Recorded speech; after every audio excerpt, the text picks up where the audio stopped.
hello, and welcome to Can I Say Something? What you got to say? I am so excited because I have a guest on here today that's going to talk about something that all of us as females do have.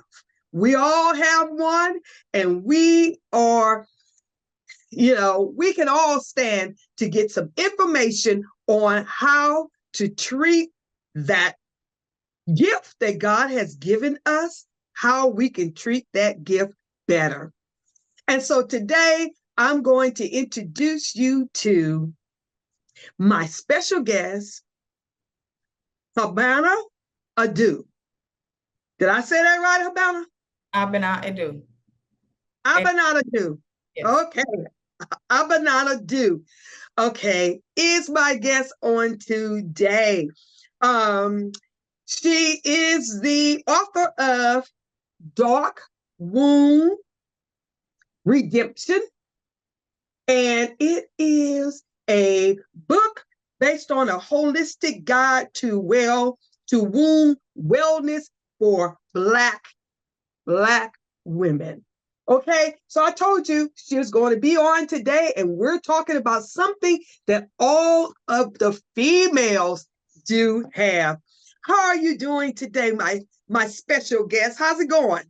Thank you so much. I'm doing good. I'm grateful. Cannot complain about anything. Thank you for having me on here to share.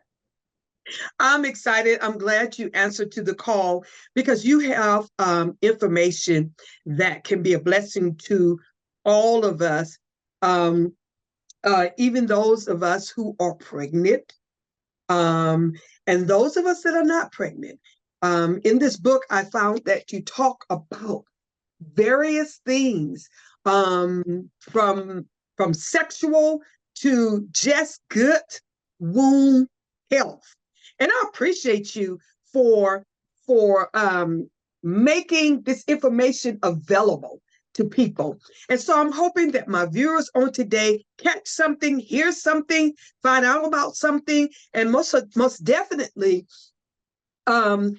reach out to you to receive a copy of your book. So we're going to do that. We're going to do that now. Go ahead and tell me something about yourself, and go ahead and let the viewers know where they can get their copy from. Go ahead.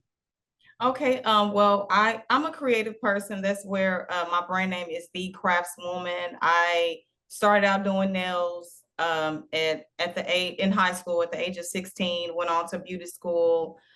Did that for about 20 years. After I had my first child 15 years ago, that's when a whole world opened up for me and I became more maternal. I was not that mommy type. So I ended up being in the hospital alone without anyone. Thought I read all the books and I was good. I didn't plan to be in the hospital alone, but I saw what it was like. I felt what it was like to be in the hospital birthing alone and going through the whole process alone. So I naturally women just started to ask me, how did you have your baby vaginally? And I had a C-section, and how can, I was breastfeeding wasn't a problem with me. Potty training wasn't a problem. So I started to help women, and women started to call me a doula, got certified to become a doula. And after I became a doula, I thought I was going to have a lot of women coming to me, telling me that they wanted me to help them with their pregnancy, but it was actually the opposite. Women were telling me that they couldn't get pregnant and they were bleeding for weeks. And I got into the womb wellness space. So that's when I learned about the Yoni steam, got certified for that. And, that's how I got into the whole womb wellness thing. So I pretty much addressed the birth and womb crisis that is happening specifically with Black women. We have a crisis with a high maternal mortality rate, infant mortality rate, a high rate of unnecessary cesareans, unnecessary hysterectomies. So I'm a creative person who loves birth. So the craftswoman. Wow. And how I got to write this book is I was doing classes. And instead of me, printing out all this paper, I should just write a book, even though I've always write a book anyway, but it's just a lot of stuff that a lot of women just didn't know. Yes, yes, you are on point on that, because reading your book, it opened up a whole lot to me, and it also took away the myth of certain things, so that I was thinking, or that I grew up on concerning my cycle and all that stuff. And so I was excited when you answered the call that you would be a guest on the show, because like you said, there is such a high rate of hysterectomies these days. And to me, the patients are getting younger and younger and younger. And so there has to be something that either we are doing or not doing. And so it's a blessing to have women of your caliber who can share, discuss, teach, and assist in making sure that our bodies are not toxic, and making sure that we stay in line with, God created us. And one of his main purpose for creating us was for us to not to destroy our temple. And believe it or not, our womb is a part of our temple. And so the dark womb redemption. And so just reading the book, I had a couple of things. The whole book was good to me, but there was one of the things that stood out to me was that I felt would be good for all the listeners, all the viewers on today. And that was the ancient feminine practice. When we look at today, we realize back then, a lot of the things, a lot of the sickness, the illness, a lot of the operations and C-sections that is happening today did not happen back in the day. And that's why it caught my attention. Ancient feminine practices. And this, for the viewers, when you get your book, that particular page is on 37. It's on page 37. What was it that that came up out of you in regards to writing these things, these ancient practices down? Now, I marked three of them that I felt applied to me. And the first one was sisterhood. Tell me, it says this healing component is missing in today's society, sisterhood. What do you mean by that? I mean that there should be unity within women. Mm-hmm. So we should, and that's healing. That's something that when a woman would give birth, she was surrounded by women. After she gave birth, she was surrounded by women. During pregnancy, she's like pampered and surrounded by women. So we're more of an independent. I don't get along with women. All women do, we talk negatively about each other, but we really need each other. We understand what it's like to have the womb, to have whatever issues that you have. Only a woman can understand. A man can't understand certain things that we go through. So I think it's important to have good sister friends, because we provide healing and comfort for one another that no one else can. Yes. And you said in that statement, we provide what we should provide, that that type of communication without judgment, without drama, and without gossip. Having a great sisterhood. And I'm saying to my viewers, if you don't have a sisterhood or someone in your life that you can just call and say, look, I'm not fussing at you. I just need you to listen.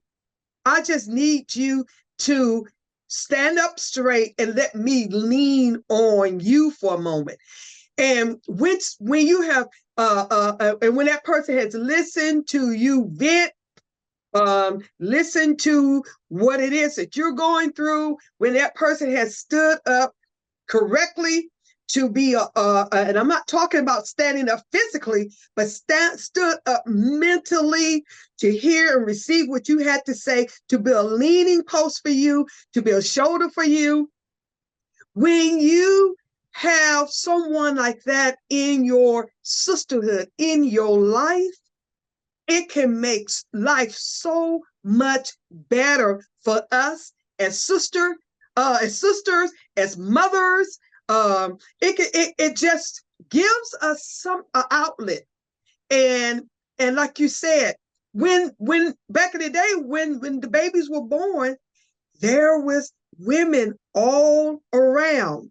And you said something else. You said, who knows better about ourselves, about who can understand each other better, except me talking to another woman, talking to my sister about what's going on with me, besides the doctor.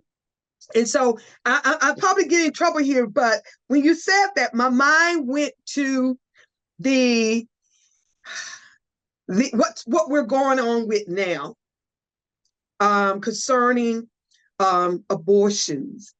And I'm not going to get into that part, but the part I want to get into or want to say is that since when have men who have no degree in no PhD or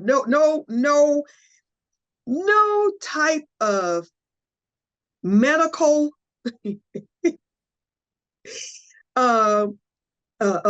education of any kind, since when have those people without that education have the ability to come in and say what we can do with our, and I'm just going to use one word, our womb, our womb. And that scares me a whole lot because it's my womb.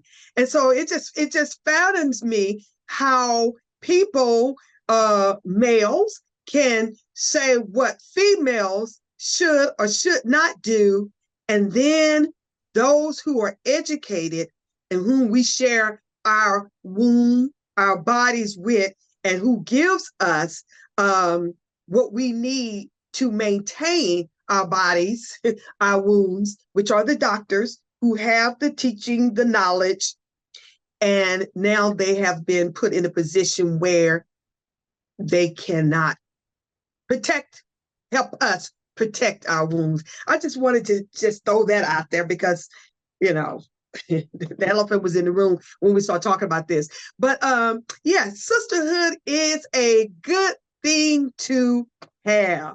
Now, another thing that caught my eye was dance.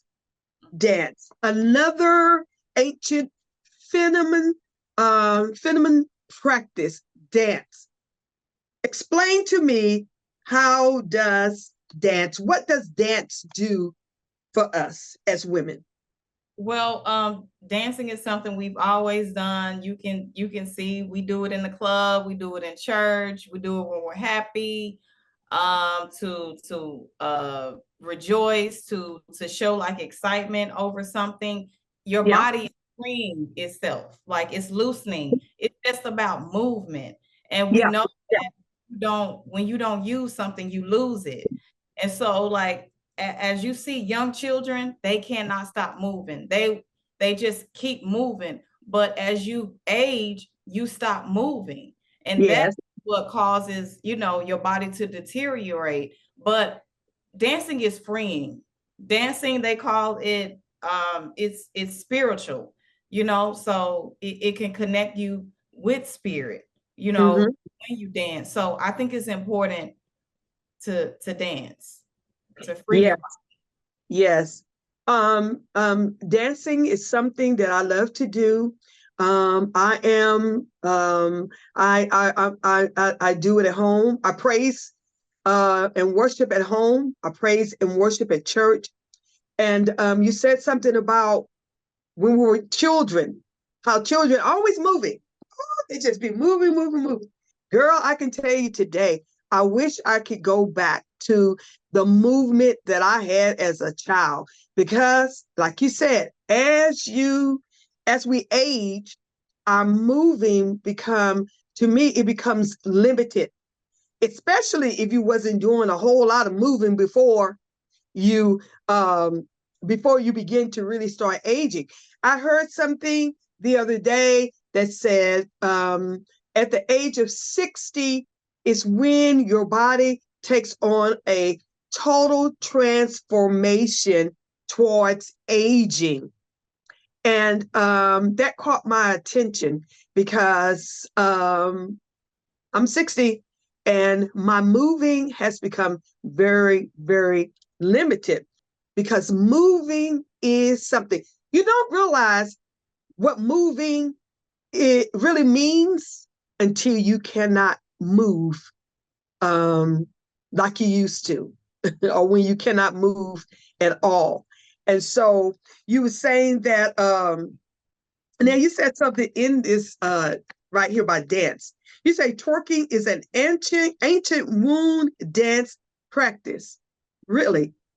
Yes. So if you can see, like, it's not even like sexual, like in some African churches, they be doing some stuff that we would not approve of. But it's considered twerking. They have a different meaning, or it's different to them to shake your body. When I'm saying it's a womb, let's get out of the vulgar. Let's not even think about the vulgar side of, no clothes on, all that type of stuff. What it does is it works out your core. And your midsection is where your womb is. And we understand that when your midsection, your core is not up to par, your whole body is not up to par. That's why people who get abdominal surgeries, whether it's C-section, hernia, anything dealing with that middle section, they can't walk, sneeze, do anything. So what I'm twerking, the actual movement is working out the core. So it's working out the womb. Wow. But you said something about the core. My doctor tells me all the time that I need to get my core. If I can get my core together, then I won't have that issue of walking, being stiff, walking bent over. And so you said something. When you start talking about the core, that is what a lot of us need to do work on. So those of you who know how to do that twerking, because when I saw twerking, the first thing I thought about was, I didn't think of anything vulgar. I just thought about the dance itself. But when you express how it's nothing new, this particular dance has been done way back in the day. And so it's nothing new. And this purpose for this particular dance was for well-being. It was for well-being. Oh, okay. Okay, I got it. Okay, now also you said something, and you said you have more than the three that I'm talking about in the book. But sing, turn on your favorite song and sing it with all your heart. That's something I used to do. I used to just sing. But I've stopped doing that. But tell the viewers, what is a good reason for us to do that? Well, it is working out your core as well. It's you're working out those abdominal muscles. So there you go with the core, the womb area. It's freeing. It's spiritual, you're getting in tune with yourself. This is the way that we praise. This is the way you're using your vocal cords, word, sound, power, and what you're singing. Your voice, period, is just it's just healing, because I talk about affirmations, and you can speak things into existence and Uh-huh. speak yourself into a happy place if you're not in a good place. So singing is freeing to me. So that's how I feel about singing, whether you're Yeah, a artist or not. yeah. Singing, like you said, it is a dynamic way to express yourself and to free yourself. Especially when you bellow out. I mean, when you just sing, just sing, let it go. Sometimes you see commercials where a person be in the car and they just be singing, just out singing the radio. And sometimes I find myself doing that myself, and it just makes me happy. It Mhm. makes me so happy. And so, yes, singing is a good thing to do for your core and for mental health as well. Now, I want to switch from that, and I want to talk about uh, more of something that the viewers can think about getting into their bodies Mhm. to help them, to help their temple, to make their temple better. So I went to the part where you talk about recipes, Mhm. and you have plenty of recipes here, but viewers, I personally, I picked out the recipes that I think that I would enjoy personally, because let me see, 1 cup of sea moss gel, Irish moss gel. Sea moss comes in the gel.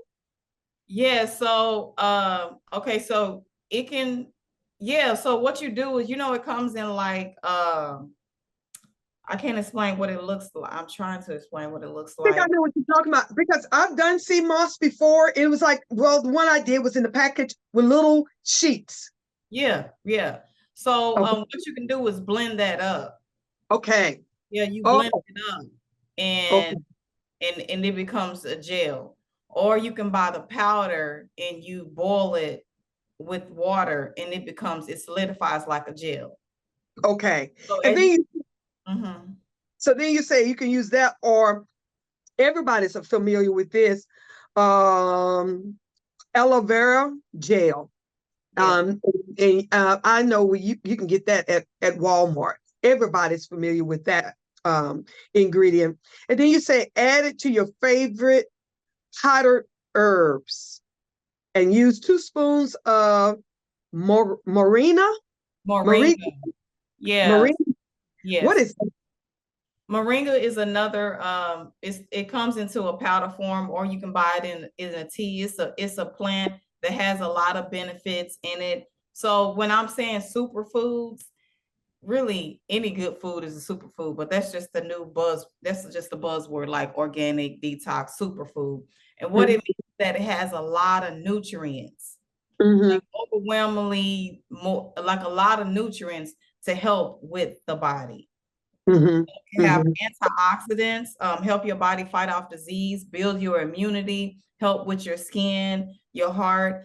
I did a womb foods edition on my social media because I was trying to mm-hmm, see what foods is good specifically for the womb. And mm-hmm, I noticed was a common thing was everything lowered your blood pressure. I mean, stuff like grapes, limes, avocado, it was cilantro, all these different foods that I was researching, and they all pretty much do the same. They provide a lot of vitamins, minerals. It's good for your everything that's healthy is good for your bones, uh-huh, your skin, your muscles, all of your heart. So mm-hmm, I'm just seeing the same thing. That this is good for cardiovascular disease. This is good for bone health. lowers blood. I'm like, everything lowers blood pressure. So it must mean that the opposite of things is going to do the opposite, which is create dis-ease, illness Yeah. in your body. Yeah. Yeah. Yeah. Okay. Okay. Now, the stuffed celery bites. Mm-hmm. Is there any nutrients in in in in this particular uh in this particular recipe? It's chop each celery stick into quarters, fill the inside with almond or peanut butter, arrange neatly, sprinkle with cinnamon, and serve on a large tray. Now, is this something more like a snack that Yes. Yes. somebody like me that's trying to get away from sugar, but yet and still get a I love peanut butter, and I know I can buy it naturally, and you know, this could be a snack for someone who whether do stuffed celery sticks instead of potato chips. Yeah. I mean, you got your crunch, you got your creamy peanut butter. The cinnamon is just probably something for looks. I mean, you don't have to do cinnamon. It was just probably like a touch of, like they do. Look and flavor. Yeah, but cinnamon, cinnamon does help with your blood sugar and stuff like that. Yeah, so when I would go to family gatherings and, it's like everybody brings something and everybody would always feel like, if I didn't eat the meat, like, what's the other option? So that's something that I used to bring to the family gatherings and they would eat it. Because, people feel like if you're not going to eat the standard American diet, what are you going to eat? So yeah, celery is good for hydration, constipation. And, the peanut butter is going to have the different fatty acids that you need, protein.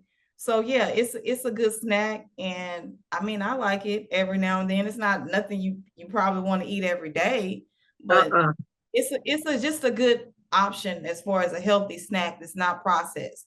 We just want to stuff, bought in boxes. Yes. Yes, yes. And that's what I was looking at it as. I love to do snacks, and I most of the time like to do it at night. And like you said, that crunchy, I need a crunch, I need a creamy. Those are two things that I enjoy, a crunch, a creamy. And my creamy is ice cream. Oh my God. That's really what I am trying to withdraw from. You and can then make your own though. All you need is a blender and in the freezer, you can make your own. And the banana is good for that creamy. I've made my own ice cream before. They have recipes also. Okay, well, thank you. And because I need to look into that, because ice creams too. They do? Yes, they have healthy ice. It's a healthy option of everything out there. Well, yeah. I'm not going to act like that's brand new to me. I know there's healthy ice creams out there, but you like what you like.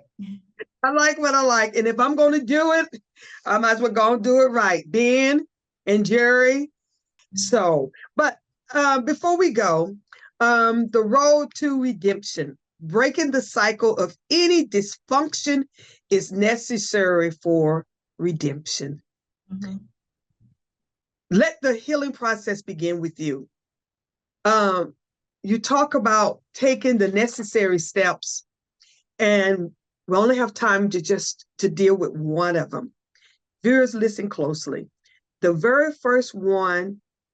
first necessary step that you talk about is self-respect and self-care when it comes down to redemption. Say something to us about that. How important it is for self-respect and self-care. Well, the way you treat yourself is the way others will treat you. So you're basically telling people how to treat you by the way that you treat yourself. Another reason why I wanted to write this book is because I see that, you know, I'm in my 40s, so I've seen a bit of change in this generation, how it has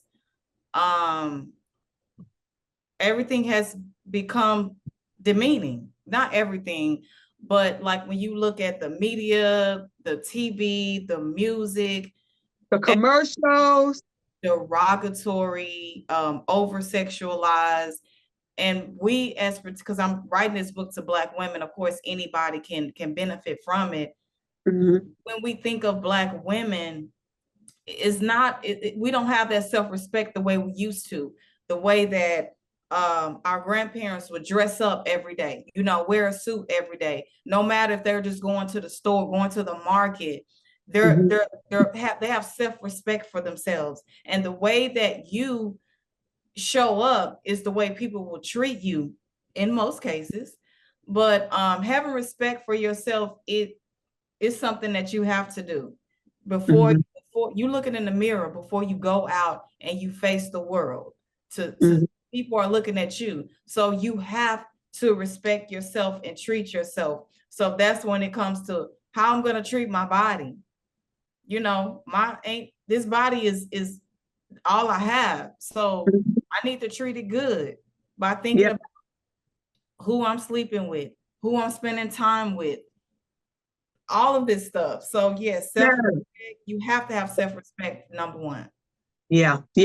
Yes, it matters. I hope my viewers heard what she said, because self-respect and self-care matters. You really can't get very far healthy, but both spiritually and naturally, without good self-respect and self-care. Thank you so much. Thank you so much for being with me on today. I appreciate you for answering the call, and you have given myself and the viewers something to think about.